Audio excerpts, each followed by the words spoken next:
गुरु प्यारी साध संगत जी, प्यार से कहना धन निरंकार जी। महापुरुषों जी, किसी के सहारे के भरोसे ना रहें, किसी से कोई उम्मीद ना रखें। अगर उम्मीद ही रखना है तो आप उस मालिक से, सतगुरु से उम्मीद रखें, क्योंकि वो सतगुरु ही है जो हमारी उम्मीदों को पूरा कर सकता है। उसकी रहमत हम पर हमेशा बरसती ही रहती है। महापुरुषों जी, आज की साखी बहुत ही प्यारी है, जरूर सुने। महापुरुषों जी, एक बादशाह सर्दियों की शाम अपने महल से बाहर घूमने के लिए निकला। थोड़ी देर बाद महल वापस लौटा तो देखा महल के बाहर एक बूढ़ा व्यक्ति जो दरबान था। वो महल के बाहर दरवाजे पर बहुत ही नाजुक कपड़े पहन रखा था। महापुरुषों जी, बादशाह उस बूढ़े दरबान के करीब गए और उससे पूछा, क्या तुम्हें सर्दी नहीं लग रही? बूढ़े दरबान ने बोला, बहुत लग रही है हुजूर, सर्दी तो बहुत लग रही है, मगर क्या करूं, गर्म कपड़े नहीं है मेरे पास, इसलिए बर्दाश्त करना पड़ता है।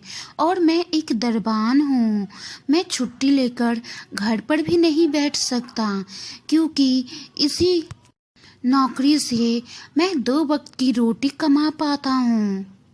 महापुरुषों जी, बादशाह ने कहा, चिंता मत करो, मैं अभी महल के अंदर जाकर अपनी ही कोई गर्म जोड़ा भेजता हूँ तुम्हें, तुम उसे ओढ़ लेना, तुम्हें सर्दी नहीं लगेगी। महापुरुषों जी, बादशाह की बातें सुनकर बूढ़े दरबान ने खुश होकर बादशाह को सलाम किया और बादशाह को धन्यवाद भी दिया कि अब मुझे गर्म कपड़े मिलेंगे। ना जाने कई सालों से मैंने कितनी सर्दियां ऐसे ही बिताई हैं, क्योंकि मेरे पास गर्म कपड़े नहीं थे और उसे खरीदने के लिए मेरे पास पैसे नहीं थे, लेकिन इस बार मैं गर्म कपड़े पहनूंगा। महापुरुषों जी, वो बूढ़ा दरबान बहुत ही खुश था। महापुरुषों जी, लेकिन बादशाह जैसे ही महल के अंदर गया, दरबान के साथ किया हुआ वादा भूल गया। बादशाह को बिल्कुल भी नहीं याद था कि वो किसी बूढ़े दरबान से मिला था और उसे गर्म कपड़े भेजने हैं। महापुरुषों जी, अगली सुबह महल के दरवाजे पर बहुत ही भीड़ लगी थी। बादशाह ने देखा कि महल के दरवाजे पर बहुत ही भीड़ लगी है, वहां पर जाकर देखा जाए कि क्या हुआ है।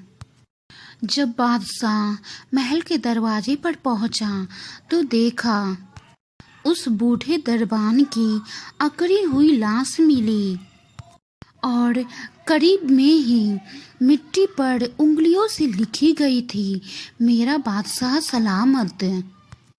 मैं कई सालों से सर्दियों में इन्हीं नाजुक कपड़ों में जी रहा था, मगर कल रात आपके गर्म लिबास के वादे ने मेरी जान निकाल दी। मुझे ये उम्मीद हो गया था कि आप अपने कोई गर्म जोड़ा मेरे लिए भेजेंगे, ताकि इतनी सर्दियों में मैं उसे पहन सकूं। और उसी उम्मीद के कारण मैं जिस तरह सर्दियों में रहता था, उसका धैर्य खो दिया। लेकिन कोई बात नहीं, आप मेरे बादशाह हैं, आप हमेशा सलामत रहें। महापुरुषों जी, उस बूढ़े दरबान ने अपनी उंगलियों से उस बादशाह के लिए लिखा था। बादशाह को ये सब देखकर और ये पढ़कर बहुत ही अफसोस हुआ। महापुरुषों जी, बादशाह अंदर ही अंदर सोच रहा था कि मैंने उसके अंदर उम्मीद की किरण जगाई और मैं उसी की उम्मीद पर ना खरा उतरा। बूढ़े दरबान, तुम आज जहाँ भी हो मुझे क्षमा करना। महापुरुषों जी, कहने का भाव है, जिस तरह सहारे इंसान को खोखला कर देते हैं, उसी तरह उम्मीदें हमें कमज़ोर कर देती हैं। अपनी ताकत के बल पर जीना शुरू कीजिए। असल सहारा उस मालिक का है, उस सद्गुरु का है। सहारे की उम्मीद सिर्फ सतगुरु से रखिए। सतगुरु ही हैं जो हमें हमेशा सहारा देता रहता है, जो हमें हमारी उम्मीदों पे हमेशा खड़ा उतरता है, जो हमें कभी अकेला नहीं छोड़ता।